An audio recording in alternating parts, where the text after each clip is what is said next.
perkenalkan, nama saya Sarah Igenoviara dari kelas 3E PGSD, Universitas Pendidikan Indonesia, Kampus Tasikmalaya dari kelompok 4. Nah, kelompok 4 itu sendiri beranggotakan ada Tita Rahayu Luciana Hidayat, Lulu Febriani, Silmi Nur Alifah, Nabila Salsabila Triana, dan juga saya sendiri.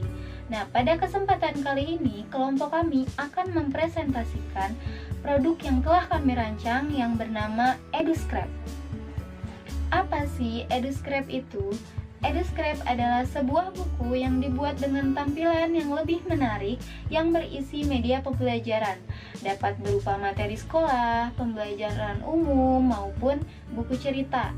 Nah, bahan buku dari buku ini antara lain ada kertas scrapbooknya itu sendiri, kertas warna, kertas karton, serta bahan lainnya yang menunjang seperti lem, solasi, gunting, penggaris, pensil, dan juga spidol untuk penulisan materinya. Kami mengonsep produk ini untuk membuat inovasi agar media pembelajaran tidak lagi monoton dan membosankan dengan cara membuat buku seperti ini, yang nanti di dalamnya terdapat unsur-unsur edukasi atau materi pembelajaran yang dibuat semenarik mungkin sehingga anak-anak akan lebih tertarik dalam membaca buku. Selain itu, dalam pembuatan produk ini kami memiliki visi dan misinya sendiri. Yang pertama ada visinya, yaitu untuk membantu pendidikan di Indonesia menjadi lebih baik lagi. Dan misinya yaitu memberikan pelajaran yang inovatif dan kreatif terhadap anak-anak belajar di Indonesia, dan juga memberikan media pembelajaran yang menarik bagi anak-anak terlebih dalam cara belajar visual. Lalu tujuan dalam pembuatan produk ini. Tujuan dalam pembuatan produk ini adalah membuat inovasi dalam pembuatan buku sebagai media pembelajaran agar anak-anak lebih tertarik dalam membaca buku. Lalu diterima dengan baik oleh masyarakat, sudah pasti, mengembangkan EduScrap, dan juga membuka toko offline. Karena seorang pebisnis online sudah dipastikan sangat ingin membuka toko offline. Selanjutnya kami juga memiliki logonya sendiri. Bisa Anda lihat, logo ini didominasikan oleh buku. Yang buku ini mendefinisikan sebagai produk ini adalah produk yang dibuat untuk mengedukasi anak-anak agar lebih giat dan semangat dalam membaca buku. Lalu kalian bisa lihat ada lampu yang berwarna kuning. Nah, itu mengandung arti bahwa ilmu adalah penerang kehidupan. Selanjutnya, dari warna birunya ini sendiri berarti memberi energi dan juga menyegarkan, sehingga diharapkan anak-anak yang membaca buku ini akan lebih senang, akan bersemangat dalam membaca buku ini. Selanjutnya ada tulisan EduScrap-nya itu sendiri, yang tidak lain ada sebagai penjelas identitas dari produk kami. Apa yang melatar belakangi kami membuat produk seperti ini? Produk ini dilatar belakangi karena kami terinspirasi dari proses pembelajaran di Indonesia yang begitu monoton, dan siswa hanya diberikan buku yang begitu-begitu saja seperti LKS ataupun buku paket yang diberikan dari sekolah yang isinya didominasi oleh tulisan saja, tidak ada yang membuat mereka tertarik untuk membaca buku, sehingga terkadang mereka seringkali merasa ngantuk dalam membaca buku. Oleh karena itu, kami membuat inovasi agar media pembelajaran tidak lagi terlalu monoton dan membosankan, sehingga siswa diharapkan akan lebih tertarik dan semangat dalam membaca buku, dan juga tidak mengantuk tentunya. Dan yang terakhir dalam pembahasan saya ada alat dan bahannya. Alat dan bahannya itu sendiri ada lem super glue untuk menempelkan bahan-bahan yang akan kita buat. Lalu ada kertas scrapnya itu sendiri, ada gunting, ada spidol warna, cutter, kertas warna, karton, pita, dan juga kardus packaging agar packaging EduScrap ini terlihat lebih menarik. Mengenai konsep bisnis sudah dibicarakan oleh kawan saya Sarah Igenoviara, dan saat ini saya akan menjelaskan mengenai manajemen dan organisasi dari kelompok kami, kelompok 4 yang membuat EduScrap.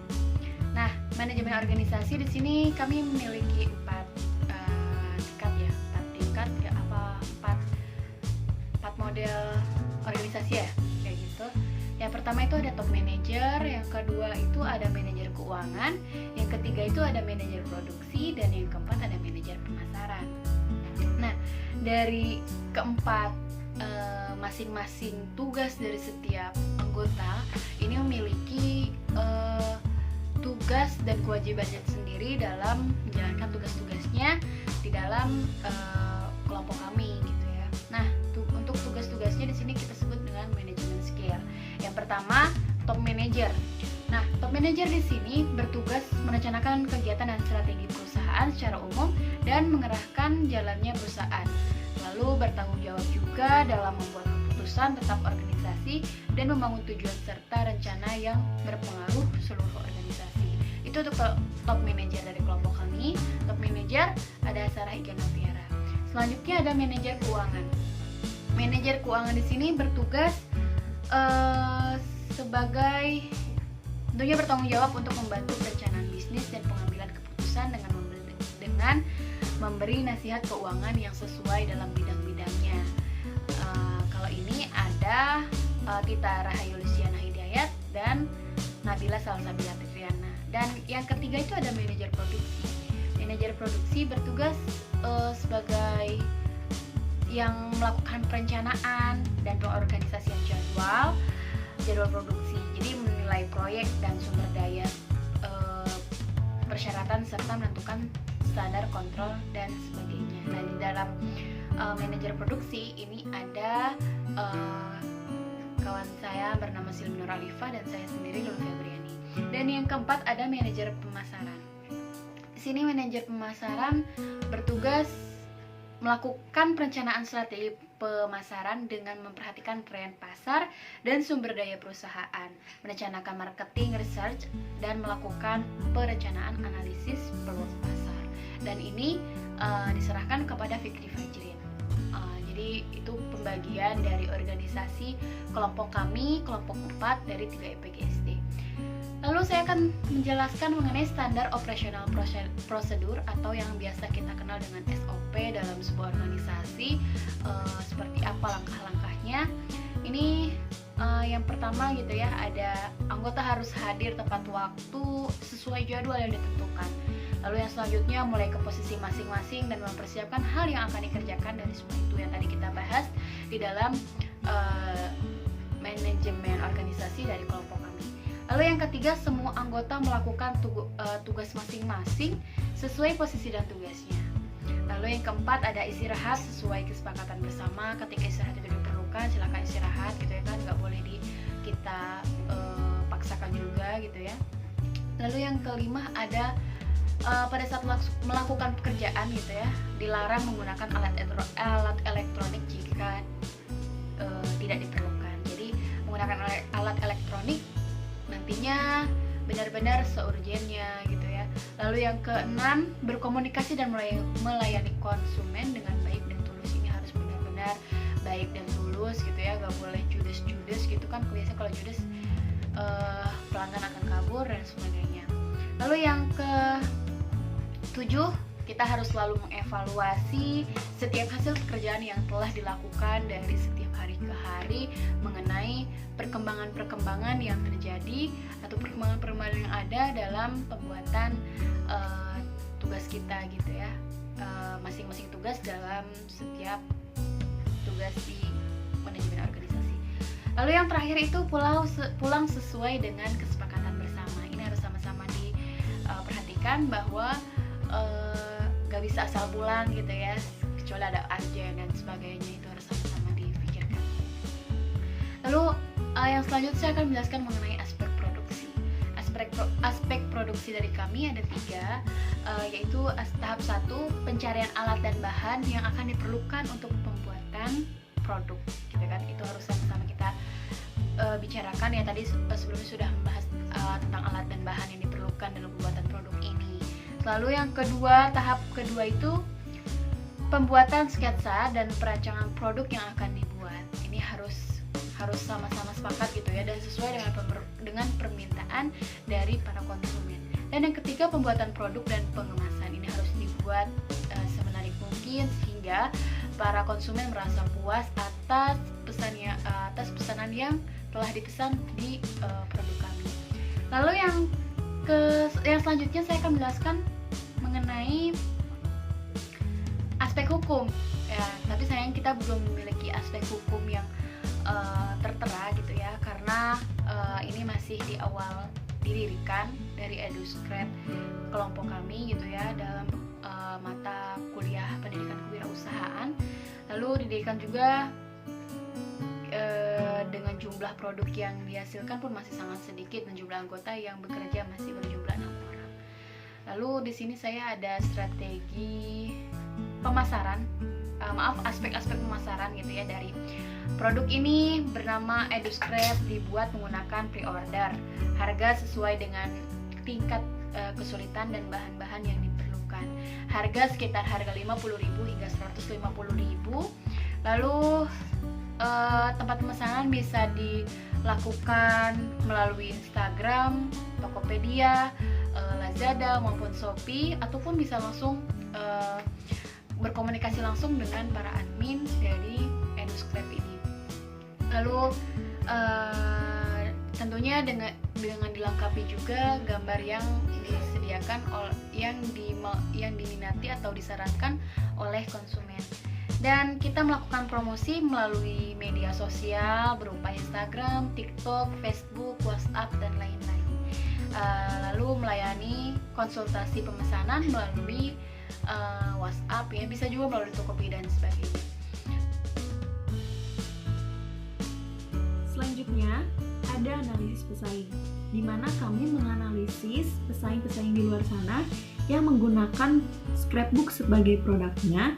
Rata-rata mereka mengkonsep scrapbook hanya pada keterampilan biasa saja, yaitu sekedar untuk hiasan, untuk ucapan-ucapan seperti ucapan selamat ulang tahun, graduasi, dan lain-lain.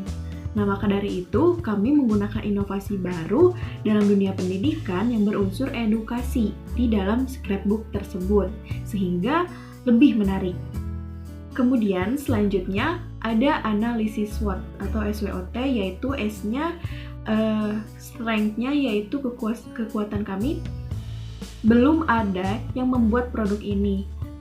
Sejauh yang kami cari, jarang menemukan scrapbook yang berunsur edukasi. Kekuatannya kami memiliki poin edukasinya. Kemudian bahannya mudah dicari, tentu untuk membuat scrapbook seperti ini sangat mudah mencarinya. Banyak di toko buku, buku-buku scrapnya, kertas-kertasnya, kemudian spidol, pensil warna, dan lain sebagainya. Kemudian scrapbook ini menarik untuk dijadikan media pembelajaran. Selanjutnya ada weakness, yaitu kelemahannya, yaitu pembuatannya agak sedikit sulit, jadi dibutuhkan kekreativitasan yang tinggi pada kami untuk memproduksi scrapbook tersebut. Kemudian ada opportunities atau peluangnya. Karena kami menggunakan edukasi sebagai poin, maka ini menjadi inovasi baru dalam dunia pendidikan. Jadi kami merasa memiliki peluang atas hal tersebut. Kemudian ada threats-nya, yaitu ancaman, di mana diperlukan kreativitas yang tinggi untuk menarik konsumen. Jadi kami dituntut untuk membuat scrapbook tersebut secara kreatif untuk menarik konsumen. Kemudian ada kelebihan dan kekurangan. Kelebihannya yang pertama, mengandung unsur edukasi. Lagi-lagi kami menguatkan poin edukasi sebagai kelebihan dalam produk kami. Lalu, bahannya mudah dicari, tentu sebagaimana sudah dijelaskan sebelumnya. Kemudian menarik perhatian siswa atau guru. Karena sasarannya untuk semua umur, apalagi unsur edukasi ini, sasaran yang paling utama adalah siswa dan guru. Siswa bisa menggunakan EduScrap ini untuk pembelajaran, untuk buku pegangan mereka, agar lebih menarik kelihatannya. Jadi siswa merasa motivasi belajarnya itu meningkat dikarenakan membaca atau belajar dari scrapbook yang menarik.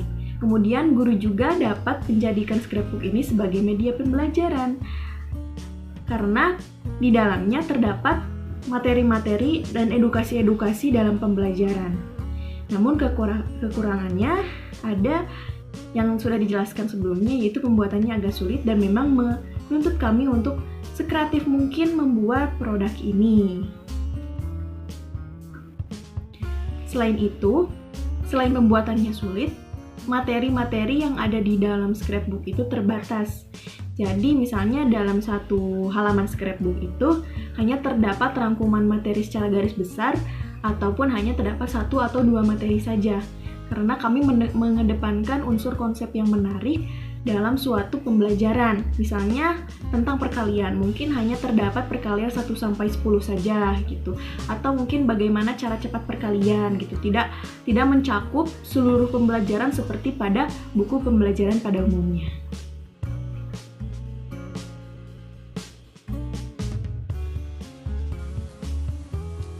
Baik, selanjutnya di sini saya akan menjelaskan tentang segmentasi, targeting, positioning, dan slogan dari produk kami. Langsung saja, yang pertama, segmentasi. Apa itu segmentasi? Segmentasi adalah pengelompokan konsumen atau pembeli berdasarkan karakteristik yang telah ditentukan. Di sini, kelompok kami memakai 5 karakteristik. Yang pertama, berdasarkan geografi atau letak tempat tinggal. Produk kami akan tersedia untuk orang-orang baik yang berada di pedesaan maupun di perkotaan, karena nanti produk kami akan tersedia secara online maupun offline. Lalu, yang kedua, berdasarkan jenis usia. Di sini produk kami tersedia untuk berbagai kalangan usia, mulai dari anak-anak, remaja, dewasa, hingga orang tua. Yang ketiga, berdasarkan jenis kelamin. Produk kami tersedia untuk jenis kelamin baik laki-laki maupun perempuan karena produk kami bersifat universal. Lalu yang keempat, berdasarkan tingkat pendapatan. Produk kami akan dapat dikonsumsi oleh orang-orang mulai dari kalangan bawah, menengah, sampai kalangan atas. Lalu, yang terakhir, berdasarkan satuan pendidikan. Di sini produk kami tersedia untuk satuan pendidikan mulai dari taman kanak-kanak, sekolah dasar, sekolah menengah pertama, sampai sekolah menengah atas. Baik, selanjutnya mengenai targeting. Apa itu targeting? Targeting adalah pengerucutan sasaran konsumen atau pembeli berdasarkan segmentasi tadi. Di sini, kelompok kami lebih memfokuskan sasaran pasar kami berdasarkan satuan pendidikannya, yaitu lebih memfokuskan kepada anak-anak dari tingkat sekolah, taman kanak-kanak, dan sekolah dasar. Lalu selanjutnya, positioning. Apa itu positioning? Positioning adalah usaha yang dilakukan oleh produsen untuk memberikan kesan produknya kepada konsumen atau pembeli. Di sini, EduScrap akan memberikan kesan kepada pembelinya karena EduScrap akan disajikan dengan tampilan semenarik mungkin untuk membantu anak-anak agar lebih tertarik dalam belajar sehingga proses belajar lebih menyenangkan. Dan terakhir adalah slogan.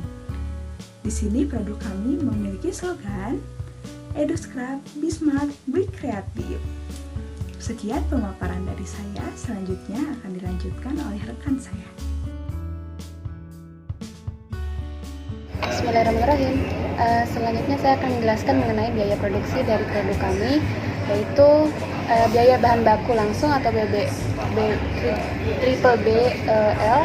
Pertama ada lem 2 buah seharga 15.000, kertas krep 3 bungkus seharga 15.000, gunting 1 buah seharga 12.000, spidol warna 1 bungkus seharga 75.000, cutter 1 buah seharga 12.000, kertas warna 3 buah sebesar 30.000, karton 3 buah 9.000, pita 1 gulung 30.000, kardus packaging 3 buah 9.000, total dari biaya produksi sebesar 217.000. Lalu biaya pendukungnya di sini thank you card 1.500 dan stiker 1.500. Nah, di sini ada biaya produksi. Total biaya bahan baku langsung sebesar 217.000. Biaya pendukung sebesar Rp3.000. Total biaya produksi HPP seharga 220.000. Jumlah produk yang dihasilkan 3 buah dan HPP per unit sebesar Rp70.000. Item harga jual di sini kisaran harga 50.000 hingga 150.000, HPP per unit 70.000 dan keuntungan kotor per unit sebesar 15.000. Sejauh ini total biaya operasional bulanan sebesar Rp220.000. Nah, di sini titik atau unit gitu ya, 220.000 dibagi 85.000 dikurang 70.000 sama dengan 14,7.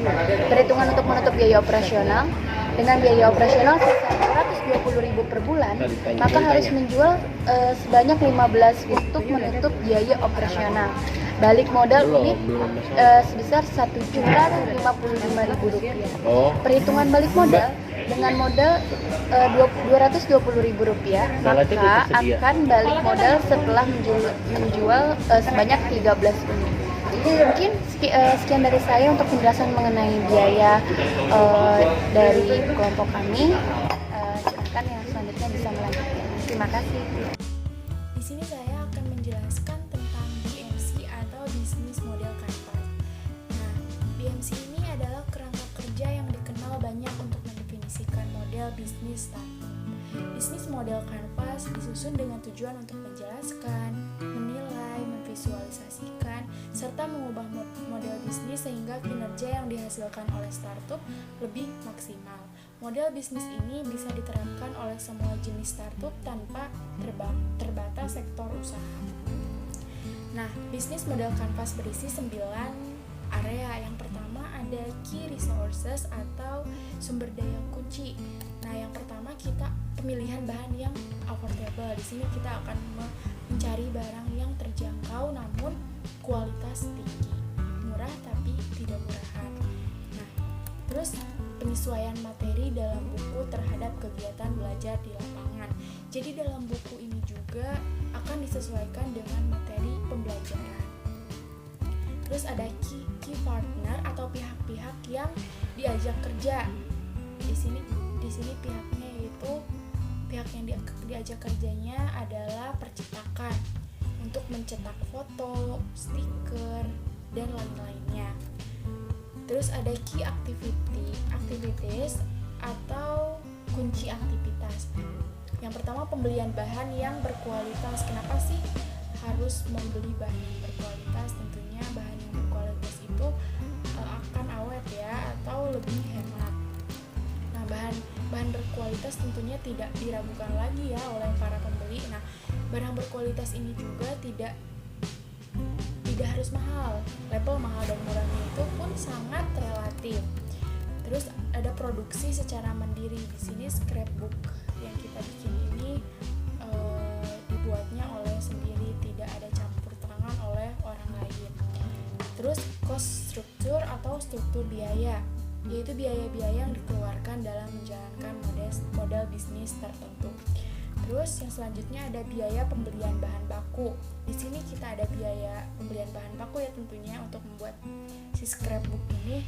Nah, yang misalnya bahan baku seperti gunting, kertas, lem dan lain-lainnya. Terus ada biaya jasa antar barang. Ada banyak jasa pengantaran barang yang didukung. Misalnya ada JNI, JNT, Si Cepat, Gojek dan lain-lainnya. Terus yang selanjutnya ada value proposition atau nilai manfaat dari produk ini. Buku yang pertama ada buku dengan inovasi baru. Nah, kita bisa membuat buku itu dengan menghasilkan sesuatu yang bersifat baru. Nah, terus yang selanjutnya materi buku sesuai dengan kurikulum. Jadi materi dari isi scrapbook ini akan disesuaikan dengan kurikulum sekolah yang sesuai dengan kebutuhan pembelajaran siswa. Terus yang selanjutnya ada berbagai macam buku pembelajaran. Kami akan membuat scrapbook sesuai dengan keinginan pembeli. Misalnya si pembeli ingin si isi scrapbook ini berupa kumpulan puisi, kumpulan cerita. Nah, dan kami akan membuatnya sesuai dengan keinginan si pembeli. Terus ada customer relationship, ialah strategi pemasaran terbaik dalam mempertahankan klien, konsumen atau pelanggan yang telah ada dengan cara mengelolanya agar melakukan pembelian berulang sehingga si konsumen tidak akan lari ke kompetitor. Ini berhubungan dengan si pelanggan atau pembeli ya. Jadi kita sesekali akan mengadakan diskon untuk promosi usaha produk kami. Nah, kita misalnya si harga scrapbook ini 85.000 menjadi 65.000.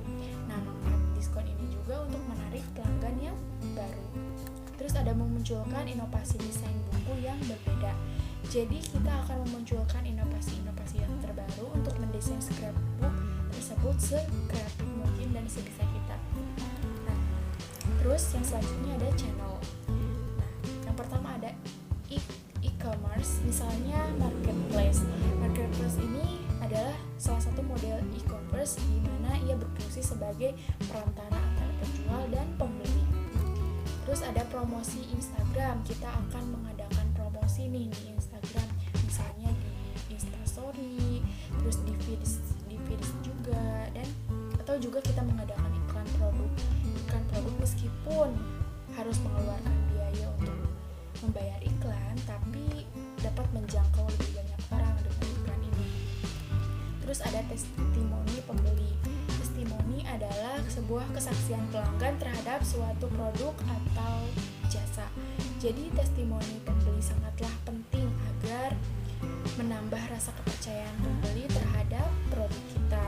Nah, testimoni juga bisa menjadi daya tarik bagi pelanggan baru karena terlihat sudah banyaknya kesaksian puas terhadap produk yang kita jual. Terus ada jasa pengiriman barang. Nah, mengapa kita membutuhkan jasa pengiriman barang dari luar? Karena alat transportasi yang mendukung sangatlah terbatas. Maka dari itu, dibutuhkan jasa pihak lain untuk membantu melakukan pengiriman barang ke tujuan. Misalnya kita membutuhkan JNI ya untuk mengirim si scrapbook ini ke luar kota gitu. Terus yang selanjutnya ada revenue stream, aliran pendapatan, yaitu dari pembeli atau konsumen produk kita ya. Nah, terus yang selanjutnya ada customer segments. Yang pertama ada pelajar sekolah, pekerja, ibu rumah tangga, orang tua, dan lain sebagainya.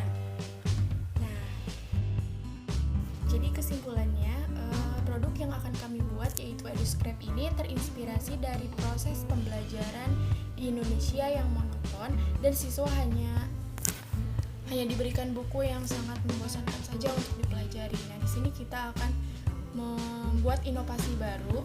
Nah, di produk ini yang akan kami buat ini diharapkan akan menjadi alternatif pilihan dalam menggunakan media pembelajaran untuk membangkitkan semangat anak-anak karena produk ini sangat bermanfaat